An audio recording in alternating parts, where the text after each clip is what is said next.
good evening, or good morning, or whatever it may be in your part of the world. But either way, this is Global Government News, and I'm Darko, and it is June 18th, 2010, in this New World Order. And basically, I just wanted to upload this video onto YouTube under my account so that you can see just the ridiculousness of the sheeple right now going out and, rioting over a sports game. I mean, it's pure insanity. But in this brave new world, this is how it is. This is how the children play, and the parents have to come out and slap them on the wrist and collect some revenue. So here, check it out. Let's see what the slaves are doing, and let's see how the police state is getting good exercise and training. 40 people were arrested after the game, most of them in the blocks around the Staples Center. There was some vandalism, some fire set, and Eyewitness News reporter John North was there as it was happening, and he's back live in downtown Los Angeles with this report. John? Well, David, you say at least 40 people were arrested, 22 of them for misdemeanors. Everything from public disorder to public drunkenness. And as the police chief estimates, there were some 10,000 people on the streets. And he said that even with all of those police that they saw last night, there's no way to keep the public from disturbing things like they did last night. This time, the LAPD was ready. No out-of-control mini riot like the one following 2009's win was going to be tolerated. Here, plainclothes officers make one of the more than 3 dozen arrests for things like public drunkenness and disorder. In this exclusive video, a cab is attacked. The cabbie has been dragged out and beaten by the time a few people in the mob decide to torch it. The cabbie was okay, the vehicle was destroyed. At today's LAPD graduation, dozens of young police officers were warned by Chief Beck this is what they'll face as they hit the streets. Chief Beck told me this will probably happen again no matter how well prepared the police are in the future.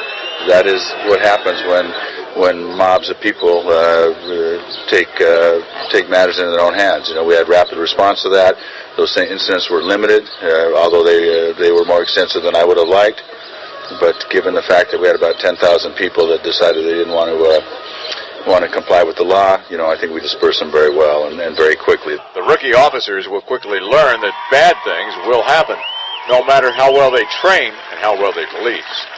There are 4 million people in this city, and in a city of 4 million people, there are always going to be a couple of knuckleheads, and that's what these people were who, engaged in the disturbances. The good news is the LAPD was prepared, they were deployed, and they were restrained. Police last night were targets of rocks and bottles. In one incident, an officer's nose was smashed by an object that ricocheted off his helmet. There were pockets of violence in the downtown area, but it never got out of control, as has happened after 3 past championships. I will deal with people that come in and vandalize and act foolish and take advantage of crowd situations. But the reality is that we need to change the way people think about how to celebrate. That's the lesson. The after-event analysis is underway right now, but as Chief Beck indicates, unless people change the way they think, unless they change their culture, the police can do what they did last night and even more, and they're not going to stop events like that from happening. Live from downtown Los Angeles at the Staples Center. And so there you go, folks. You just saw the local news there in California and Los Angeles right after the Lakers celebration. And, stories like these, they just really piss me off because, there's people like me that are trying to promote or talk about or discuss about self-government, stateless society, responsibility, volunteerism, and that free markets, and it's really hard to make that case when people do not respect property. Because there's 2 things that you have to do in life, and that is that you should do in life. And if you are going to live in a stateless society, there's two basic fundamental principles that need to be held, and that is, one, you respect people's life. In other words, you don't harm them right out. You don't go out and attack them, physically attack them, or threaten their lives or kill them for no reason, unless you are, of course, if they're trying to cause you bodily harm or they're trying to steal your property. The other principle would be, besides not harming anybody, would be to respect people's property.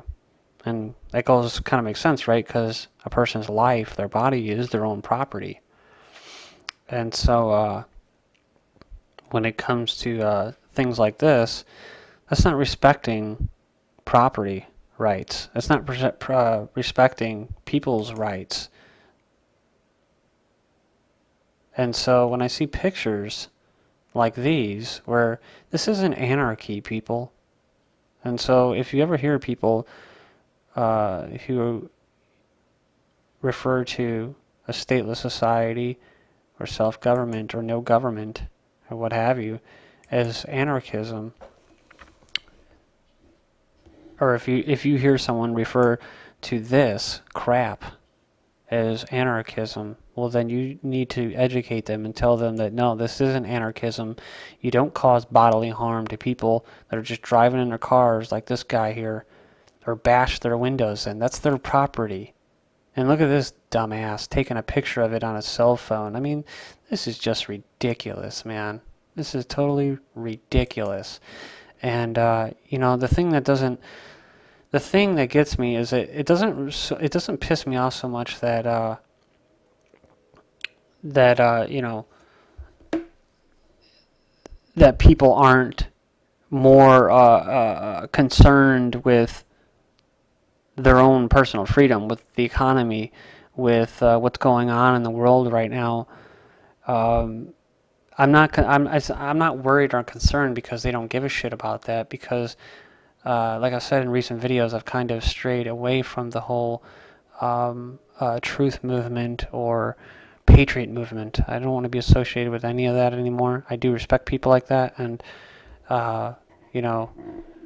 but I'm not going to call myself that, a patriot or a truther or anything like that.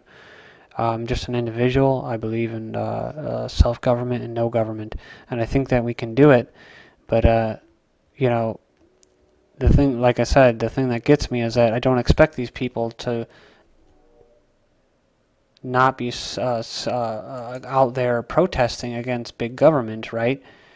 But I do expect them to act like adults, like mature adults. And if you're going to celebrate, respect people's life and their health, and respect people's property, including public property as well. But yeah, that's just, it's insane. And I do understand that there's other celebrations for football and all that, and soccer, especially in Europe. People go crazy over there. But I'm not really sure where the whole thing came from as far as tearing up places and burning stuff up and smashing cars and turning them over, where that started from. But I just know that if it doesn't happen, and it doesn't happen everywhere. You're not going to go into somewhere in Nebraska or somewhere that isn't as liberal or socialist or whatever, or communist, and you're not going to go out there and start turning over cars, because you'll get shot. You'll get tore up. So I don't know if this is just because it's the area, Los Angeles, where there happen to be a lot of people that aren't even legal citizens. I don't know if that has anything to do with it. I don't know if it's just a humongous population that does it. But all these stupid people are doing are legitimizing the police state. They're legitimizing it. So when they wear the Gestapo black uniforms and that, they're just making it worse for everybody, for all of us. But this ain't Mexico. I'm so glad that I'm not into sports anymore, because I could really give a shit about it. Two shits about it. Y'all need to grow up. Thank you.